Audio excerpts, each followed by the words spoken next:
Welcome to Powered by Magic, where we discuss topics surrounding magic and common. or Not So Common Questions. Let's take this journey together. Hi, I'm Tatiana, And I'm Sylvia. and we are coming to you from Eugene, Oregon. We invite you to conjure up a broom and ride with us. All right. How's your day going? How's your week going? Well, my day is going great. Beautiful, beautiful outside, Mm-hmm. and perfect weather. It's gorgeous. It's just friggin' gorgeous. Couldn't ask for better on that. And we're doing recording, Mm-hmm. so that's always nice. Not only that, but your cat was going for the Snuggleathon 2000. Yes, she was. She's probably going to be back since I am back to pet sitting again. They haven't seen me. They want to have my attention. Mm-hmm. That's one thing that's going on for me, is back to pet sitting. The other is I've started keeping a gratitude journal, which has been lovely. I think it is helping me to be a little more positive, which I wasn't really sure that it would help, but I'm really making a concentrated effort. Yeah. And I actually managed a gratitude journal for a while, which surprised the heck out of me because I don't do journals. But it seemed to help too for me. Yeah. I don't write much in it, but I try to keep the positive, even if there's like a negative that goes with the positive, the yeah, but moment. However, I try to cut that part out and just leave the positive part. Mm-hmm. And I feel like that is helpful. Okay. The other thing that I did was I worked on my Enchanted Journey Pathway 4, which is with the Sisters Enchanted. Mm-hmm. I completed that and I passed their test with cool. flying colors. Congrats. Thanks. I was very happy about that. Mm-hmm. And that's really all for me. It's pretty concise and not much going on. How about you? I mean, like you said, it's a beautiful day. So the day's going great. Although you're a little tired. I am a little tired. I'm always a little tired. It seems to be a theme of late for me and friends of money troubles, so that's a thing. But we did go the other day to check out a new to us metaphysical store. Yeah, Breeze Way. Yeah, here in Eugene, and it was absolutely wonderful. I loved the two ladies that were there. They were really cool. Great energy. Yeah, very good. Very great. Great amount of things to choose from. The selection was great, and they had clothing there, was at reasonable prices. Absolutely loved the place. Yeah, we finally have one in Eugene. We have another store, I won't mention the name, that I do not care for. I always get a creepy vibe in there. Mm-hmm. And so many people say the same thing. I mean, I can't even tell you how many people say the same thing, but up until now, it's been the only venue. Yeah. And now we have this other one that is so much more like an actual metaphysical shop, doesn't have that weird vibe to it. Mm-hmm. And yeah, it was a nice visit. And we It came was. out with a couple of skirts. Yep. Oh, and we're getting ready for midsummer. That's right. We are. We are working on that. Mm-hmm. That's kind of what's going on. I guess there's one more thing. Me and my brother have been working on something for a game that we both play. ESO, I'm sure you've heard me talk about it before, but anyways, we have a role play guild, and we were coming up with storylines and stuff for that. And it went really well. We did a lot more than we expected, and it turned out great. So I'm real excited about that. Fantastic. All right, now for a little bit of a warning. It's not a warning, but it's just a hey, Heads up. heads up. Thank you. We are not doing the Witch's Tool or the Tarot today because we have a long regular section. Let's get started. Okay. Today I have brought you ancient Greek magic. Ancient Greece is considered to have been from around 1200 BC to about 680. Theories and thoughts developed in ancient Greece have been a cornerstone of Western culture and thought. Apparently, ancient Greece had series. I didn't know they had TV. Well, no. But anyways, it was also a cornerstone for a lot of Western magic. Magic was definitely an important part of society then, even though the practice of it was more of a private affair. It wasn't exactly an encouraged practice, but neither was it illegal, at least the lighter parts of magic. Being caught casting a malefic spell or making a curse, however, was illegal. Some of the earliest magic, at least that we have the physical evidence for, was in the 6th century BC, and they were curse tablets. Now, these were most often small lead sheets inscribed with a curse and buried in a grave, body, water, or well. Now, these small lead things were often pierced with different sharp objects and then rolled up as well as buried, as those were seen to be passages to the underworld. Most often the goddesses were involved, though that goes for any magic of this period. Specifically Hecate, Hermes, and Persephone, as these were all associated with the underworld. The point of the spells was to speed the cursed person to the other side, hence the associations with death. The other popular kinds of spells were talismans for good luck and phylacteries for protection. Phylacteries and talismans are also known as amulets today. One such amulet in specific is very special. On it is a beseeching of Apollo to help protect from something. We don't know what that something is, unfortunately, as only so much of the text could be translated due to dialect and, I imagine, a penchant for getting creative with words. What is so special about it in the archaeological world is that it was made out of gold and that it was also stamped with a stamp, not carved into the metal with a stylus. That suggests that there were many of them made at the time. So it was like something to be mass produced. That's very intriguing. Right? Talismans were also popular. I mean, since when is good luck not popular? One of the good luck charms made its way from Egypt to ancient Greece. The scarab, or as we know it, the dung beetle, was a symbol of good luck for the Egyptians, but also life, death, rebirth, and the gods. For the Greeks, it was a much simpler good luck talisman. The fashioned images or small carvings could be worn as pendants, rings, and bracelets. Nice. Yeah. Necromancy was also performed in ancient Greece. This was considered an illegal practice, though it was performed in the Necromantion, a temple to the god and goddess of the underworld, Hades and Persephone. Necromancy was the art of talking to the dead. The reason for doing so is that it was thought that after death the spirit was able to see the future, and I think there was some other abilities that the dead gained after they had died, but I don't remember what those were. Love spells were also a sought-after item. What we know now as poppets were used. They would make the doll out of wax, mud, or lead, and then it would be pierced with needles in the eyes, mouth, and sex organs. This was thought to arouse the person targeted. There were also potions made from things such as a lizard's dick or a lizard's tail, as this was thought to confer virility. I'm sorry, but I think I'll pass. Yes. Not my cup of tea. No. Or not my bottle of potion. Last but not least, I should mention the Delphic oracles. These were women over 50 that lived away from their husbands and dressed in maidens' clothing. They were all given the name Pythia. The priestess would go to the cave, as there was a specific cave that they went to, and sit on a stool that was near vents from which gases would escape. There were other priests and priestesses that would attend to and interpret the incomprehensible words that the priestess would say, making the oracular statement understandable to the one who asked the question that the oracle was answering. Now, I'm sure there was more magic that intertwined in the lives of the ancient Greeks, but I've covered what I could.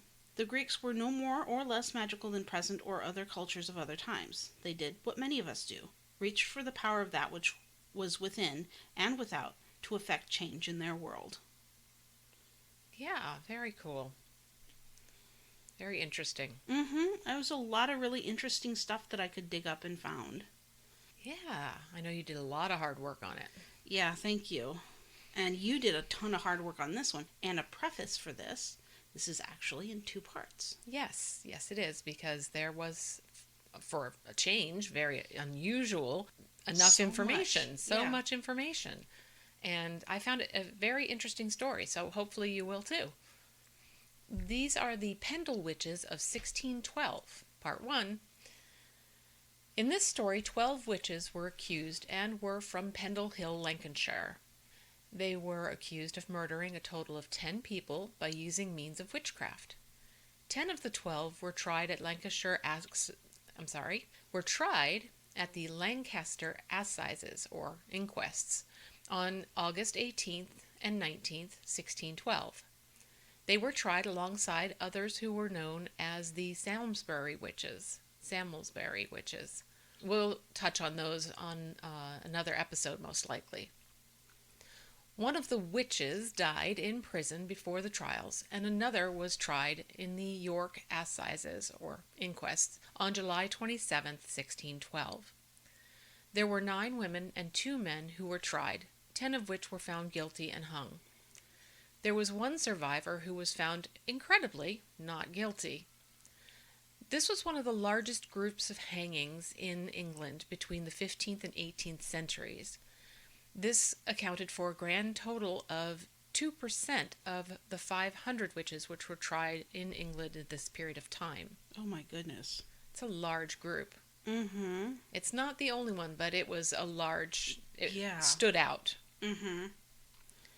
Such a large outbreak might suggest that there was an abundance, maybe an overabundance, of healers who had skills in using talismans, herbal remedies, and charms.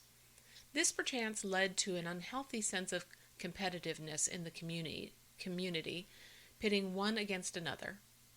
One such case might have been between Elizabeth Southerns, which was also known as the Demdikes family, and Anne Whittles, also known as the Chaddocks family. Demdikes' family consisted of her daughter Elizabeth Device and grandchildren James and Alison Device. With Chaddocks, it was her and her daughter Anne Redfern. Each of these families' eldest women were the heads of the family and in their 80s, making them high risk to be predisposed to being accused as witches. Among others that were accused were Jane and her son John Bulcock, Alice Nutter, Alice Gray, Janet Preston, and Catherine Hewitt.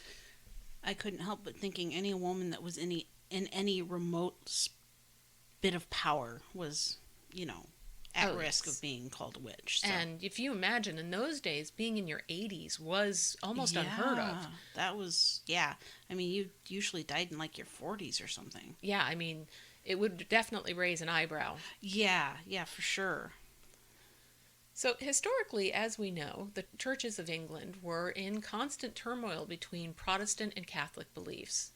These changes came upon the heels of each new ruler. James I, being strongly influenced by Scotland's separation from the Catholic Church, became strongly interested and swayed by the Protestant Church.